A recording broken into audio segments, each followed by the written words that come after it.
మనం ప్రస్తుతం నాంపల్లిలో ఉన్న లక్ష్మీ నరసింహస్వామి దేవాలయానికి అయితే రావడం జరిగింది. ఈ ఆలయం యొక్క విశిష్టతను శ్రీ రామాచారి గారిని అడిగి తెలుసుకుందాం. శ్రీమన్ నృసింహ విభవేత గరుడధ్వజాయ తాపత్రయోపశ్రవణాయ భవౌషధాయ కృష్ణాది వృశ్చిక జలాగ్ని భుజంగరోగ క్లేశవ్యయాయ హరయే గురవే నమోస్తుతే.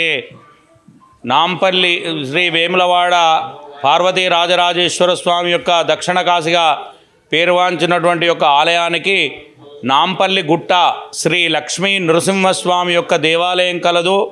మరి ఈ దేవాలయము చోళ సామ్రాజ్యంలో నిర్మించబడినది.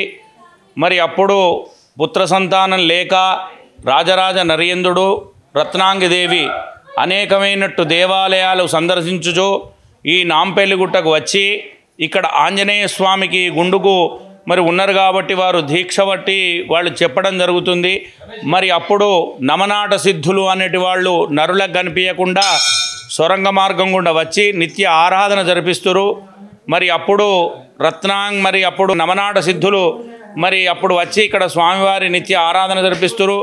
మరి ఇక్కడ రత్నాంగిదేవి తపస్సు కూర్చుంటే అమ్మ నీ తపస్సు ఎలా ఫలిస్తుంది, ఇక్కడ నువ్వు అఖండ జ్యోతితోని దీపం పెట్టి దీక్ష పట్టినట్లయితే నీకు పుత్ర సంతానం జరుగుతుంది అని వారు చెప్పడం జరుగుతుంది. అదే గుండుకు దీపం ఆగడానికి ఓ చిన్నగా గూడులాగా అమర్శిస్తే అందులోంచి పాలు నీరు గారి సింహవర్జన భూ ప్రపంచానికి వినవస్తుంది.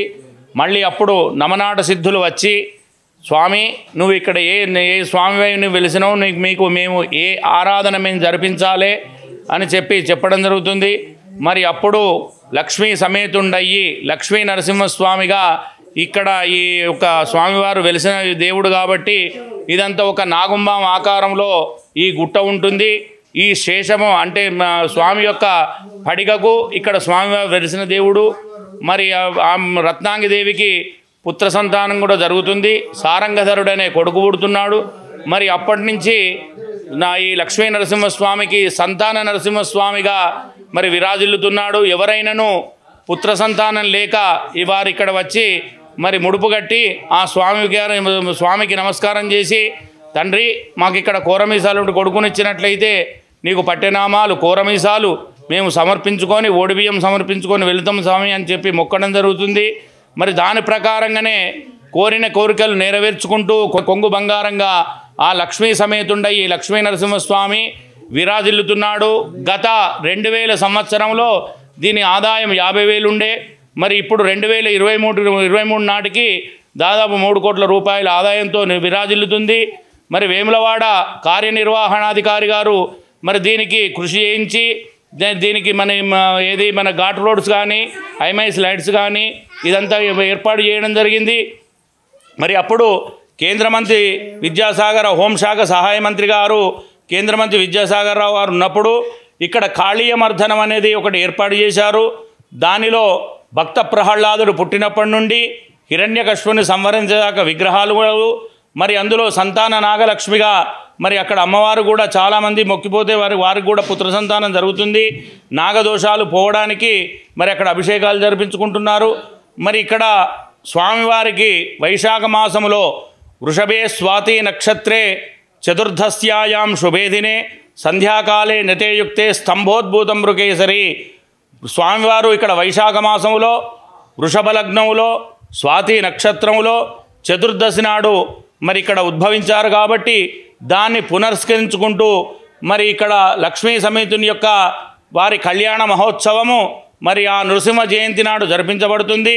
మరి ఇక్కడ ధనుర్మాసంలో గోదాదేవి నిత్య పాశురములు జరిపించుకుంటూ శ్రీరంగ గోదానాయకి కళ్యాణ మహోత్సవము అత్యంత వైభవంగా జరిపించబడుతుంది.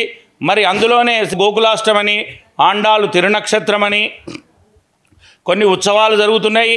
మరి ఇక్కడ మరి విజయదశమి నాడు స్వామివారు ఊరేగింపు సేవగా మరి ఈ గుట్టమించి మరి కిందికి అచ్చావతారుడయ్యి మరి కిందికి పోయి ఆ స్వామివారి యొక్క సేవ మరి తీయడం జరుగుతుంది. మరి అక్కడి నుంచి మళ్ళీ పెరుమాళ్ళు తీసుకువచ్చి మనం ఇక్కడ పెట్టడం జరుగుతుంది. ఇది సనాతనంగా అంటే దాదాపు చోళ సామ్రాజ్యంలో అంటే దాదాపు 600 సంవత్సరాలు ఉంటుండొచ్చు. మరి అప్పటి నుంచి నిత్య కైంకర్యాలు కానీ స్వామివారి యొక్క భోగాలు కానీ నిత్యము జరిపించబడుతున్నారు. మరి ఇక్కడ రాచకొండ వంశస్థులు అప్పటి నుంచి వంశపారంపర్యంగా నా వరకైతే మేము చేసుకుంటూ వస్తున్నాము. జై శ్రీమన్నారాయణ. యాక్చువల్లీ ఏంటంటే శాస్త్రాల్లో శ్రీమద్ భాగవతంలో 7 కంటలో ప్రహ్లాద నరసింహస్వామి గురించి వర్ణించారు.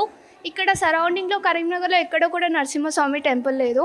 సో ఫస్ట్ టైం నేను రావడం జరిగింది. సో ఓకే, బయట నుండి చూస్తే స్ట్రక్చర్ అన్నీ బాగున్నాయి, కానీ లోపలికి వెళ్తే మన మెయిన్ కాన్సెప్ట్ ప్రహ్లాద్ ఉంటారా అని చూస్తూ ఉంటే ఇక్కడ నా బ్యాగ్ చూడండి, అక్కడ ప్రహ్లాద్ కదా ఋషి దగ్గర ఉండి ఏంటంటే జ్ఞానం తీసుకుంటున్నారు. ఇంకా అక్కడ పరీక్ష, ప్రతి ఒక్క భక్తుడికి పరీక్ష ఉంటుందనే ఎగ్జాంపుల్ ఇక్కడ మనకు చూపిస్తున్నారు. సో ఓకే, పురాతనమైన కట్టడాల్లో ఇది కూడా ఇప్పటికీ సేఫ్గా ఉన్నందుకు we are thank to everyone. And ఇక్కడ వచ్చే ప్రతి వాళ్ళు కూడా దే హ్యావ్ టు డూ దాట్కి వస్తున్నాం నామకే వాస్తే, ఏదో వస్తున్నాం చూసి టూరిజం ప్లేస్ లాగా కాకుండా మన యొక్క సనాతన ధర్మంలో ఏదైతే ఉందో నరసింహస్వామి అండ్ ప్రహ్లాద్ మహారాజ్ ఎవ్రీథింగ్ ని మూవ్ ఆన్ ఫార్వర్డ్ చేస్తూ అందరూ బాగుండాలని కోరుకుంటూ సర్వేజన సుఖినో బాగుందని కోరుకుంటూ ఇక్కడ లక్ష్మీనరసింహస్వామి నాంపల్లి టెంపుల్ దగ్గర విగ్రహం దేవుడు చాలా మహనీయంగా ఉన్నాడు. దేవుడు ఇక్కడ కోరికలు తొందరగా నెరవేరుతున్నాయి. అందరూ భక్తులు కూడా ఇక్కడికి వచ్చి దర్శనం చేసుకోవడానికి చాలా ఆసక్తి చూపిస్తున్నారు. లక్ష్మీనరసింహస్వామి అవతారం ఏ విధంగా జరిగిందో ఈ విగ్రహాలు పెట్టడం వల్ల తొందరగా పిల్లలకు తెలుసుకోవడం జరుగుతుంది. మనకు ఇతిహాసాలు తెలవాలంటే ఇలాంటివి చాలా ఏర్పాటు చేయాలి. రామాయణ మహాభారతం సంబంధించిన కూడా ఏర్పాటు చేస్తే పిల్లలకు తొందరగా అర్థమవుతుంది. బుక్ చదివేదానికంటే ఇలాంటి విగ్రహాలు ఏర్పడడం చేయడం వల్ల వాళ్ళకి తొందరగా అవగాహన వస్తుంది. మన హిందూ ధర్మం పైన వారికి ఆసక్తి పెరుగుతుంది. మేము కరీంనగర్ నుండి వచ్చాము. మేము ప్రతి సంవత్సరం ఇక్కడికి వస్తాము. వెమ్లవాడలో దర్శనం చేసుకొని రాజరాజేశ్వర స్వామి దేవస్థానం దర్శనం చేసుకొని నాంపల్లికి రావడం ఇది మా ఎప్పటి నుండే వస్తారు. మా పూర్వత కాలం నుండి మా తాతలు కానీ మా నానమ్మలు కానీ ఇక్కడికే వస్తారు. దేవస్థానం ఇది చాలా పవర్ఫుల్ టెంపుల్. ఇది అది ప్రజల నమ్మకం ఇక్కడ. సో మేము కూడా కొత్తగా పెళ్లి చేసుకొని దేవుని ఆశీర్వాదాల కోసం ఇక్కడికి వచ్చాము.